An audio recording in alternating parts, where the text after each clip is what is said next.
question about work-life balance that we didn't respond to, and you threw that up earlier. So just to keep that in queue. Okay. Yeah, I think you can go ahead and have that if you you know, ready. Sure. I mean, it's a question that women always get, and rightfully so. And if I'm completely honest, it's not easy. I think that, again, back to the question of balance. I think let's question the balance, because, you know, one of the things that I say is you can have it all, but not at once, not at the same time. So what are you having now and what are you letting go? And that the wisdom to know what to have now and later requires a lot of wisdom. So I have to say that I think I have it right. I still think that I veer too much more on the work side. But I'm trying to balance it. I'm trying to integrate it. I do think that the question of who you marry is like so important, because in some ways I feel like, and if I can, I mean, African men, with all due respect to you guys, I'm married to one, we love you guys, but I do think African men, no matter how exposed they are, there's a preference for a kind of woman they're looking for. A bit more quiet, a bit more, you know, subservient. Even if they're speaking English, just check it. So who you marry, and don't let them deceive you on the back end. Like, really say, I'm going to be working, and is that okay, and all of this. And so do the upfront negotiation on your job. That's why knowing thyself is so important. But it's going to be a lifelong integration. I don't have it down packed. Right now I'm on vacation. My husband was saying, why are you on vacation and working? But he's not, so we can get away with it. So I'm still learning the balance. And if anyone has ideas out there, please send them my way. All right. Okay, yes. Go ahead, Motola.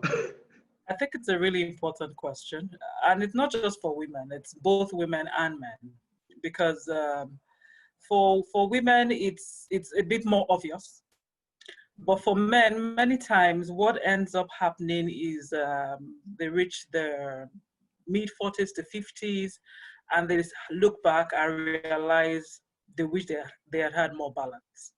For women, it's more obvious in the everyday, but for men, you suddenly realize, oh, my kids are grown up and I didn't have time for them, or I didn't give them the time that they wanted. So the balance issue is important for both male and female. And what I would say about it is, what do you want? What's important to you, you know? And when you have that clear understanding of what matters the most, you make your decisions based on that. So that there have been times when I have had to,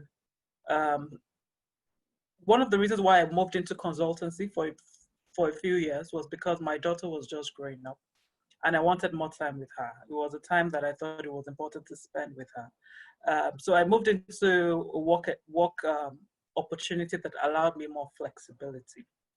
At Union Bank, I was all over the place, traveling almost every week because it was the 100th anniversary. We were doing a lot of celebrations, and I really didn't have time to sit in one place.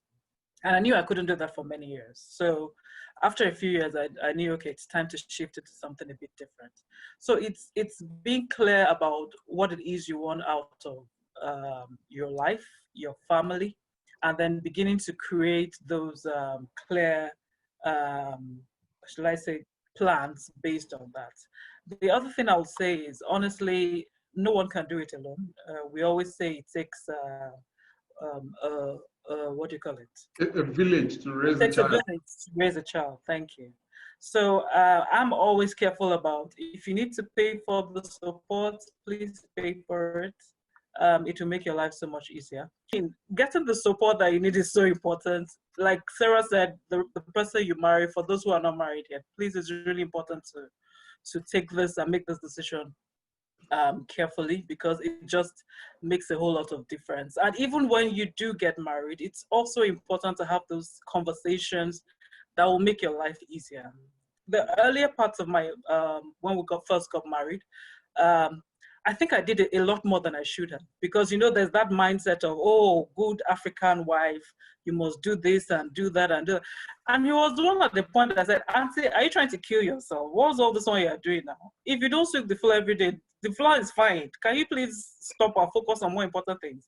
You know, and it just occurred to me that, hey, this is so true. And even in raising of the children, the natural tendencies for the woman to do everything, please have that conversation about how you can support each other, both the man and the woman, so that everybody feels like, okay, they're getting the support that they need.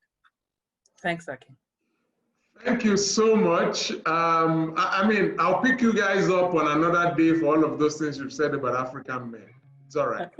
But I'm going to keep, I won't allow you to let me lose.